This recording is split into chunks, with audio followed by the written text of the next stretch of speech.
تلک الرسل فضلنا بعضهم علی بعض، یہ رسول ہیں کہ ہم نے ان میں بعض کو بعض پر افضل کیا، ہم نے ان میں ایک کو دوسرے پر افضل کیا۔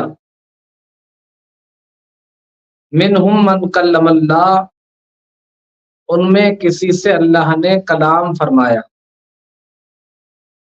ورفع بعضهم درجات، اور کوئی وہ ہے جسے سب پر درجوں بلند فرمایا۔ یعنی انبیاء کرام علیہم السلام منصب نبوت و رسالت میں برابر ہیں، مگر ان کے مرتبے، ان کی رفعتیں جدا گانا ہیں، الگ الگ مقام و منصب ہیں انبیاء کرام کے۔ منہم من کلم اللہ، ان میں کسی سے اللہ نے کلام فرمایا، یعنی حضرت موسیٰ علی نبینا علیہ الصلوۃ والسلام سے اللہ نے کلام فرمایا۔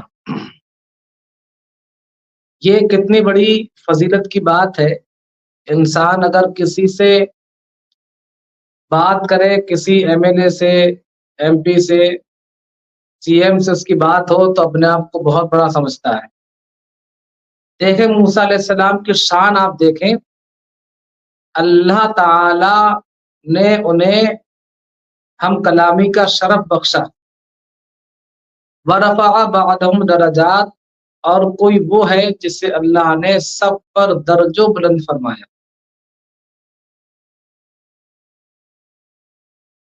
تو جسے سب پر درجوں بلند فرمایا ہے وہ کوئی اور نہیں، وہ ہمارے اور آپ کے پیارے آقا سرکار دو جہاں تاجدار مدینہ صلی اللہ تعالی علیہ وسلم ہیں۔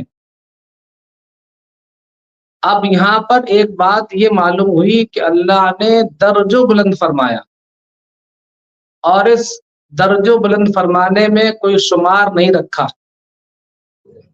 جب اللہ نے شمار نہیں فرمایا تو آج کا مولوی ان کے درجات کو کیسے گن سکتا ہے، ان کو شمار میں کیسے لا سکتا ہے؟ فضیلت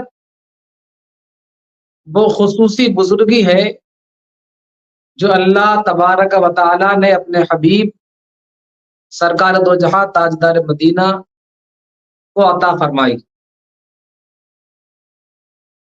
اور نہ کسی نبی کو، فرشتے کو، جن کو، ولی کو عطا نہ فرمائی۔ مخلوق میں سب سے بڑا مرتبہ آپ کا ہے، تمام رسولوں کے سردار آپ ہیں، تمام نبیوں کے سردار آپ ہیں۔ اللہ نے آپ کا مثل پیدا ہی نہیں فرمایا۔ حضور کے خصوصی فضائل حد سے زیادہ، شمار سے زیادہ ہیں۔ دنیا کا کوئی شاعر، کوئی مقرر، کوئی خطیب، مصنف سرکار کی کما حقہ تعریف نہیں کر سکتا۔ ہر مقرر، ہر خطیب، ہر شاعر اگر وہ نبی کی شان میں لب کشائی کر رہا ہے تو آپ یوں سمجھے کہ جیسے سمندر کا ایک قطرہ اور ریگستان کا ایک ذرہ بیان کر رہا ہے۔ بری نازم کے ہستم امت تو، مجھے اس بات پر ناز ہے کہ میں آپ کا امتی ہوں۔ بری نازم کہ ہستم امت تو، مجھے اس بات پر ناز ہے کہ میں آپ کا امتی ہوں۔ گنہگارم بلیکن خوش نصیبم، گنہگار تو ہوں لیکن خوش نصیب ہوں کہ آپ کا امتی ہوں۔ سرکار دو جہاں علیہ الصلوۃ والسلام تمام رسولوں سے افضل ہیں، تمام نبیوں سے افضل ہیں، تمام مخلوق سے افضل ہیں، کعبہ معظمہ سے افضل ہیں، عرش اعظم سے افضل ہیں، کتاب اللہ لفظی قرآن مجید سے افضل ہیں، چونکہ یہ ساری چیزیں مخلوق ہیں اور مخلوق میں سب سے بڑا مقام آپ کا ہے۔ آپ غور کریں، حاجی جو خانہ کعبہ کا طواف کرتے ہیں ایام حج میں، اس کے ارکان کو ادا کرتے ہیں، اس کے فرائض کو ادا کرتے ہیں، تو حاجی کہلاتے ہیں۔ گویا کعبہ معظمہ کا دیکھنے والا حاجی کہلاتا ہے، قرآن کا پڑھنے والا قاری کہلاتا ہے، فیصلہ کرنے والا قاضی کہلاتا ہے، میدان کارزار میں جہاد کرنے والا، فتح یاب ہو کر آنے والا غازی کہلاتا ہے۔ لیکن جس نے سرکار کو حالت ایمان میں دیکھا ہو، جو ایمان کے ساتھ دنیا سے گیا ہو، اسے صحابی کہتے ہیں۔ اب یہ صحابی قاری سے بھی افضل ہے، حاجی سے بھی افضل ہے، غازی سے بھی افضل ہے، قاضی سے بھی افضل ہے، اس لیے کہ اب اس نے اپنے محبوب سرکار دو جہاں کو دیکھا ہے جو اللہ کے حبیب ہیں۔ اور یہ بات ذہن میں رکھیں، جب سرکار دو عالم علیہ الصلوۃ والسلام ہجرت کر کے مکہ سے مدینہ منورہ گئے، تو اس وقت مکہ معظمہ میں مسلمانوں کا بلا وجہ بلا عذر رہنا حرام تھا۔ اگر کوئی عذر تھا تو الگ بات تھی، رک گئے، لیکن کسی کے پاس کوئی عذر نہ ہو اور اسے مکے میں ٹھہرا رہنا ناجائز تھا، حرام تھا، ہر ایک شخص وہاں چلا گیا۔ لیکن جب فتح مکہ ہوا، مکہ جب فتح ہوا تو مکے میں رہنا جائز ہی نہیں بلکہ قیامت تک کے لیے ثواب ہو گیا۔ جب سرکار دو عالم علیہ الصلوۃ والسلام مکے میں تھے، آیات قرآنیہ نازل ہوتی تو مکی کہلائی، اور جب ہجرت کرنے کے بعد آپ مدینہ پہنچے، جو صورت نازل ہوئی وہ مدنی کہلائی۔ یعنی ہجرت سے پہلے کی زندگی جو تھی تو اس میں جو قرآن کی صورت نازل ہوتی تھی، قرآن کی جو آیات بینات نازل ہوتی تھی وہ مکی کہلائی، اور بعد ہجرت جو صورت نازل ہوئی، جو آیات طیبہ نازل ہوئی وہ مدنی کہلائی۔ اور دیکھیں سرکار دو عالم علیہ الصلوۃ والسلام جب مکے سے مدینہ چلے گئے، اور جو شہر مکہ جس میں کعبہ معظمہ ہے، جس میں صفا مروہ کی پہاڑی ہے، جس میں مقام ابراہیم ہے، جس میں حجر اسود ہے، اللہ نے قسم فرمائی لا اقسم بہذا البلد وانت حل بہذا البلد، شہر مکہ کی اللہ نے قسم کھائی۔ آپ سوچ رہے ہوں گے اللہ نے مکہ کی قسم کیوں کھائی؟ تو اللہ نے شہر مکہ کی قسم اس لیے نہیں کھائی کہ وہاں کعبہ معظمہ ہے، اس لیے نہیں کھائی کہ وہاں صفا مروہ کی پہاڑیاں ہیں، اس لیے قسم نہیں کھائی کہ وہاں حجر اسود ہے۔ اللہ نے شہر مکہ کی قسم اس لیے نہیں کھائی کہ وہاں حجر اسود مقام ابراہیم ہے یا آب زمزم کا چشمہ ہے، اس لیے نہیں کھائی، بلکہ اللہ تعالیٰ نے مکہ معظمہ کی یعنی مکہ مکرمہ کی قسم اس لیے کھائی کہ وہاں اللہ کا حبیب تشریف فرما ہے۔ فرمایا لا اقسم بہذا البلد وانت حل بہذا البلد، مجھے شہر کی قسم جس میں اے محبوب تم تشریف فرما ہو، کلام تشریف فرما ہو۔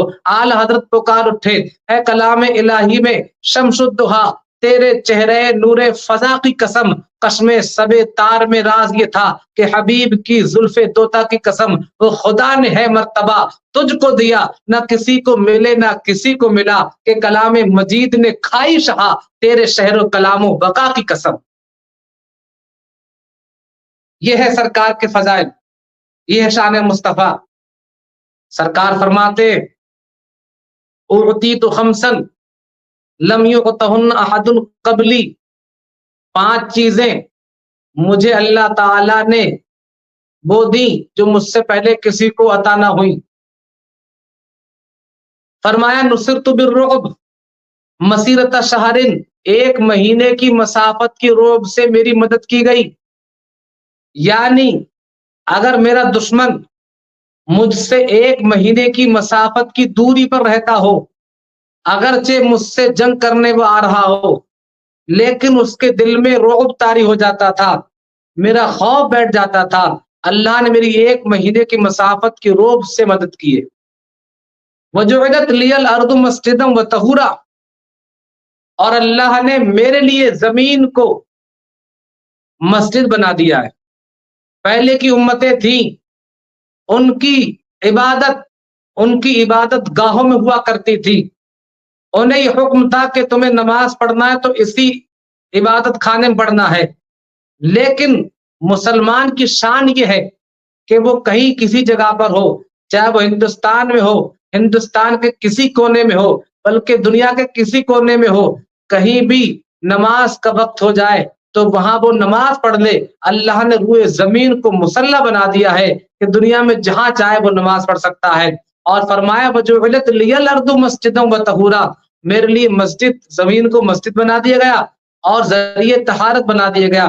پہلے کی امتوں میں تیمم نہیں تھا، لیکن اس امت کو اللہ تعالیٰ نے تیمم فرمایا ہے، عطا فرمایا ہے۔ اگر کوئی سردی کے دنوں میں کمزوری کی وجہ سے، بڑھاپے کی حالت میں ٹھنڈے پانی سے وضو نہیں کر سکتا، یا اسے گرم پانی بھی نقصان دیتا ہے، تو تیمم کرنے کی رخصت دی گئی ہے۔ اگر کہیں دور ہے، دور دراز ہے، پانی کا عطا پتہ نہیں ہے، تو وہاں بھی تیمم کر سکتے ہیں۔ لیکن یہ اسی امت میں ہے، کسی اور امت میں تیمم کرنا جائز نہیں تھا۔ کہ اللہ کا فضل ہے، سرکار فرماتے مجھے اللہ تعالیٰ نے زمین کو مسجد بنا دیا ہے اور اس کے لیے ذریعہ طہارت بنا دیا، اور فرمایا فَأَيُّمَا رَجُلٍ مِّنْ أُمَّتِي أَدْرَكَتْهُ الصَّلَاةُ فَلْيُصَلِّ، میری امت میں سے کوئی کہیں بھی ہو، اگر اسے نماز کا وقت آ جائے فَلْيُصَلِّ، تو پڑھ لے۔ وَأُحِلَّتْ لِيَ الْمَغَانِمُ وَلَمْ تَحِلَّ لِأَحَدٍ قَبْلِي، اور میرے لیے مال غنیمت کو حلال کیا گیا، مجھ سے پہلے کسی کو مال غنیمت حلال نہیں کیا گیا تھا۔ پہلے جنگیں ہوا کرتی تھیں، مال غنیمت کو جمع کیا جاتا تھا، اور آسمان سے ایک آگ آتی، تمام مال غنیمت کو جلا کر خاک کر جاتی تھی، لیکن اللہ نے میری امت کے مجاہدین کے لیے مال غنیمت کو حلال فرما دیا ہے۔ اگر کوئی اسلام کے لیے جنگ کرتا ہے، جو مال غنیمت حاصل ہوتا ہے وہ مجاہدین میں تقسیم ہوتا ہے۔ اور یاد رکھو، جو قربانی کا گوشت بھی ہم کھاتے ہیں، کہ حکم ہے قربانی گوشت خود بھی کھائے، مہمانوں کو کھلائے، عزیز و اقارب کھلائے، غربا مساکین کو کھلائے، لیکن پہلے جو قربانی کی جاتی تھی وہ گوشت نہ خود کھا سکتے تھے، نہ لوگوں کو کھلا سکتے تھے، بلکہ ایک آگ آتی تھی، آگ اس آگ گوشت کو جلا دیا کرتی تھی۔ لیکن اللہ تعالیٰ نے میرے لیے مال غنیمت کو حلال کیا ہے، اس امت کے لیے قربانی کا گوشت بھی حلال کر دیا ہے۔ اور سرکار فرماتے ہیں اوتیت الشفاعہ، اللہ نے مجھے شفاعت کبریٰ عطا فرمائی ہے۔ جب سارے لوگ چپ ہوں گے، جب سب لوگ سب لوگ سفارش کی امید کریں گے، سب لوگ رب کی بارگاہ میں حاضر ہونے کے لیے، عریضہ پیش کرنے کے لیے پریشان پھرتے ہوں گے، تو اس وقت میں شفاعت کا دروازہ کھولوں گا۔ اب چاہے شفاعت کا دروازہ ہو، چاہے مغفرت کا دروازہ ہو، چاہے رحمت کا دروازہ ہو، چاہے جنت کا دروازہ ہو، کوئی سا دروازہ ہو، سارے دروازے اگر کھلیں گے تو وہ آمنہ کے لال کے ذریعے کھلیں گے، کیونکہ سرکار فرماتے ہیں اوتیت الشفاعہ، اللہ نے مجھے شفاعت کبریٰ عطا فرمائی۔ وَكَانَ النَّبِيُّ يُبْعَثُ إِلَىٰ قَوْمِهِ خَاصَّةً، اور نبی اپنی قوموں کی طرف بھیجے جاتے تھے۔ کوئی کسی قبیلے کا نبی ہوتا تھا، کوئی کسی شہر کا نبی ہوتا تھا۔ وَبُعِثْتُ إِلَى النَّاسِ عَامَّةً، اللہ نے مجھے روئے زمین کا سارے انسانوں کا نبی بنا کر کے بھیجا ہے۔ اب میری نبوت، میری رسالت ہر جگہ ہے، عرش والوں کا نبی میں ہوں، فرش والوں کا میں نبی ہوں، تمام مخلوق کا میں نبی ہوں۔ اللہ تعالیٰ نے مجھے تمام لوگوں کی طرف نبی بنا کر بھیجا ہے۔ قالوا یا رسول اللہ، صحابہ کرام نے عرض کیا متی وجبت لک النبوہ، آپ کے لیے نبوت کب ثابت ہوئی، کب آپ نبی ہوئے؟ سرکار نے فرمایا قال وآدم بین الروح والجسد، آدم علیہ السلام روح اور جسم کے درمیان تھے اس وقت اللہ تعالیٰ نے مجھے نبوت عطا فرما دی تھی. سبحان اللہ. اور ایک روایت میں لکھا ہے 2000 سال قبل آدم علیہ السلام کی ولادت سے میں نبی تھا. سبحان اللہ. وہ خدا نے ہے مرتبہ تجھ کو دیا، نہ کسی کو ملے نہ کسی کو ملا، کہ کلام مجید نے کھائی شہا تیرے شہر کلام و بقا کی قسم. کیا عظمت ہے، کیا مرتبہ ہے سرکار کا. سرکار دو عالم علیہ الصلوۃ والسلام کی شان اقدس کا کیا کہنا کہ آپ کی شان کو اللہ کے سوا کوئی بیان نہیں کر سکتا، آپ کی حقیقت کو رب کے سوا کوئی نہیں جان سکتا. حضرت ابو ذر غفاری رضی اللہ تعالی عنہ فرماتے ہیں قلت یا رسول اللہ، میں نے عرض کیا رسول اللہ کیف علمت انک نبی حتی استیقنت، میں نے کہا یا رسول اللہ آپ نے کیسے جانا کہ آپ اللہ کے نبی ہیں، یہاں تک کہ آپ کو اس بات کا یقین ہو گیا کہ آپ اللہ کے نبی ہیں. سرکار نے فرمایا یا ابا ذر، اے ابو ذر، اتانی ملکان، میرے پاس 2 فرشتے آئے، وانا ببعد بطحاء مکہ، اور میں مکے کے بعض پتھریلے علاقے میں تھا. فبقى احدهما الى الارض، ان 2 فرشتوں میں سے ایک فرشتہ زمین کی طرف آ گیا. وكان الاخر بين السماء والارض، اور دوسرا فرشتہ زمین و آسمان کے درمیان تھا. ایک فرشتہ زمین پر، ایک فرشتہ آسمان و زمین کے درمیان. سرکار فرماتے ان دونوں میں سے ایک نے، جو زمین والا فرشتہ تھا، اس نے جو آسمان والے فرشتے سے پوچھا کہ ہوا کیا یہ وہی نبی ہے جن کے بارے میں اللہ تعالیٰ نے تمام نبیوں سے عہد لیا تھا؟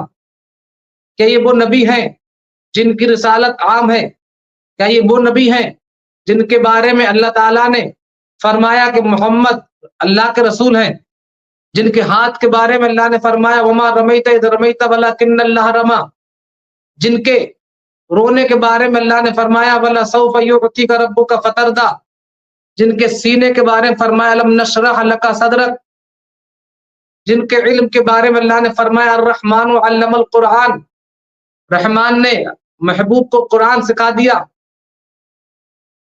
کیا یہی وہ ذات ہے جو اللہ تعالیٰ کو سب سے پیاری ہے، جن کے بارے میں فرمایا لولاک لما خلقت الافلاک والارضین، اگر میں حبیب کو پیدا نہ کرتا تو زمین و آسمان کو پیدا نہ کرتا، میں دنیا کو پیدا نہ کرتا، آدم کو پیدا نہ کرتا، نبیوں کو پیدا نہ کرتا، آسمان کو نہ بناتا، زمین کو نہ بناتا، گویا کہ اپنی ربوبیت کو بھی ظاہر نہیں کرتا.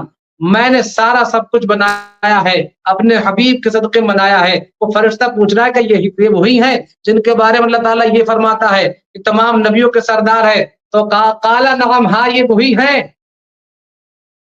جو تمام نبیوں کے سردار ہیں، بے سہاروں کا سہارا ہے، بیواؤں کا سہارا ہے، دنیا کے آقا ہے، غم گسار ہیں، روتے ہوئے کا سہارا ہے.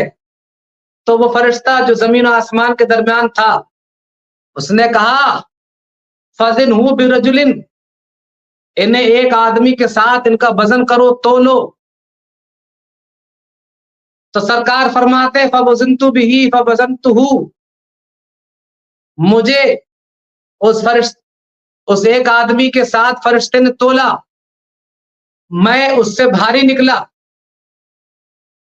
اور فرمایا ثم قال زنہ بعشرۃ، انہیں 10 آدمی کے ساتھ تولو. فوزنت بہم فرجعتم، سرکار فرماتے مجھے ان 10 کے ساتھ تولا گیا، وزن کیا گیا. فرجعتہم، تو میں بھاری نکلا. سبحان اللہ. ایک آدمی کے ساتھ تولا، سرکار بھاری نکلے. 10 آدمی کے ساتھ تولا، سرکار بھاری نکلے. کہا ثم قال زنہ بمئۃ، انہیں 100 آدمیوں کے ساتھ تولو. فوزنت بہم فرجعتم، تو سرکار کہتے ہیں مجھے ان 100 آدمی کے ساتھ تولا گیا، 100 آدمیوں کے ساتھ میرا وزن کیا گیا، میں ان سے بھاری نکلا. اور سرکار فرماتے میں ایک پلے میں تھا، وہ ایک پلے میں تھے. کانی انظر الیہم ینتصرون علی من خفۃ المیزان، میں دیکھ رہا تھا کہ پلہ ہلکا ہونے کی وجہ سے وہ میرے اوپر گرے جا رہے ہیں. تو ان میں سے ایک فرشتے نے ایک سے کہا، یعنی آسمان والے فرشتے نے کہا، لو وزنتہ بامتہ لرجحھا، اگر تم انہیں ایک آدمی سے تولو تو بھاری نکلیں گے، 100 آدمیوں کے ساتھ تولو تو بھاری نکلیں گے، 1000 آدمیوں کے ساتھ تولو تو بھاری نکلیں گے، 1,00,000 آدمیوں کے ساتھ تولو تو بھاری نکلیں گے، 1 کروڑ آدمیوں کے ساتھ تولو تو بھاری نکلیں گے، 1 ارب آدمیوں کے ساتھ تولو تو بھاری نکلیں گے، 1 خرب آدمیوں کے ساتھ تولو تو بھاری نکلیں گے. فرمایا لو وزنتہ بامتہ لرجحھا، اگر تم ان کو ان کی پوری امت کے ساتھ تولو، وزن کرو، تو آمنہ کے لال تمام امت سے زیادہ بھاری نکلیں گے. سبحان اللہ. اور یہ سرکار کا حقیقی، یہ ظاہری وزن ہے، ورنہ تو آپ کا تولنا کارخانہ قدرت نے ایسا کوئی ترازو بنایا ہی نہیں جس میں حبیب کا وزن ناپا جائے. جیسے دنیا میں کسی نے ایسا کوئی پیمانہ نہیں بنایا جس سے وہ دریا کی سیلانی کو سمجھ سکے، اس کے پانی کو اندازہ کر سکے، اس کی روشنی، سورج کی روشنی کو اندازہ کر سکے کتنی جگہ تک پھیلی ہے. جب ایسے اللہ تعالیٰ نے کوئی ترازو نہیں بنایا جو آمنہ کے لال کے حقیقی وزن کو تولے. سرکار فرماتے ہیں قیامت کے دن ایک آدمی کے گناہ اتنے ہوں گے، رجسٹر جب وہ دیکھے گا جہاں تک دیکھے گا وہاں تک ہوں گے، لیکن ایک کاغذ اس کا ایسا ہوگا جس پر لا الہ الا اللہ محمد الرسول اللہ لکھا ہوگا، تو اسے ایک پلے میں رکھا جائے گا. وہ ایک پلہ تمام گناہوں کے رجسٹر سے زیادہ بھاری نکلے گا. کیوں نہ بھاری نکلے؟ جہاں پر اللہ رسول کا نام ہو، قسم خدا کی انسان کا بیڑا پار ہو جاتا ہے. تو میرے آقا کو فرشتے نے کہا تم ایک آدمی کے ساتھ تولو، چاہے 10 آدمی کے ساتھ تولو، چاہے 100 آدمیوں کے ساتھ تولو، چاہے 1000 آدمیوں کے ساتھ تولو، چاہے 1,00,000 آدمی کے ساتھ تولو، چاہے 1 کروڑ آدمی کے ساتھ تولو، چاہے 1 ارب آدمی کے ساتھ تولو، 1 خرب آدمی کے ساتھ تولو. گنتی بڑھاتے رہو، تولتے رہو، یہاں تک کہ لو وزنتہ بامتہ، اگر تم ان کی امت کے ساتھ تولو گے لرجحھا، تو ان سے بھاری نکلیں گے. سبحان اللہ. یہ ہے میرے نبی کی شان. سرکار فرماتے ہیں انا سید ولد آدم یوم القیامہ، میں قیامت کے دن اولاد آدم کا سردار ہوں گا. اور فرمایا وَأَوَّلُ مَن يَنشَقُّ عَنْهُ الْقَبْرُ، اور میں پہلا وہ ہوں جن کی قبر کھلے گی. وَأَوَّلُ شَافِعٍ وَأَوَّلُ مُشَفَّعٍ، میں ہی سب سے پہلے شفاعت کروں گا اور میری شفاعت سب سے پہلے قبول کی جائے گی. تو یہ بات کھل کر کہو، خوشی مناؤ، جشن کرو کہ اللہ تعالیٰ نے ایسا حبیب ہمارے لیے عطا فرمایا ہے جو سارے جہانوں کا شہنشاہ ہے، سارے نبیوں کا سردار ہے، سارے رسولوں کا سردار ہے. اپنا معیار زمانے سے جدا رکھتے ہیں، اپنا معیار زمانے سے جدا رکھتے ہیں. ہم تو محبوب بھی محبوب خدا رکھتے ہیں. سب سے اعلیٰ و اعلیٰ ہمارا نبی، سب سے بالا و بالا ہمارا نبی، اپنے مولا کا پیارا ہمارا نبی، دونوں عالم کا دولہ ہمارا نبی، خلق سے اولیاء، اولیاء سے رسول اور رسولوں سے اعلیٰ ہمارا نبی، سارے اونچوں میں اونچا سمجھیے جسے ہے اس اونچے سے اونچا ہمارا نبی، سارے اچھوں میں اچھا سمجھیے جسے ہے اس اچھے سے اچھا ہمارا نبی.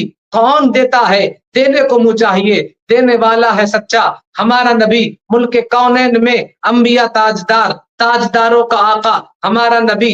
جیسے سب کا خدا ایک ہے ویسے ہی ان کا تمہارا نبی. غمزدوں کو رضا مزدہ دیجے کہ ہے بے کسوں کا سہارا ہمارا نبی.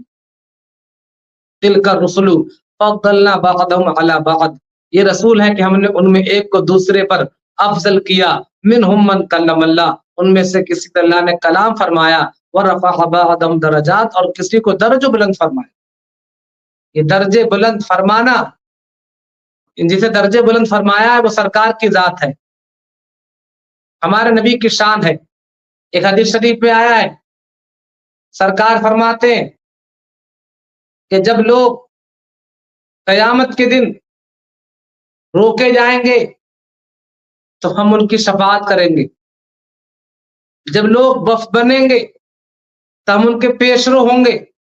اور فرمایا الکرامت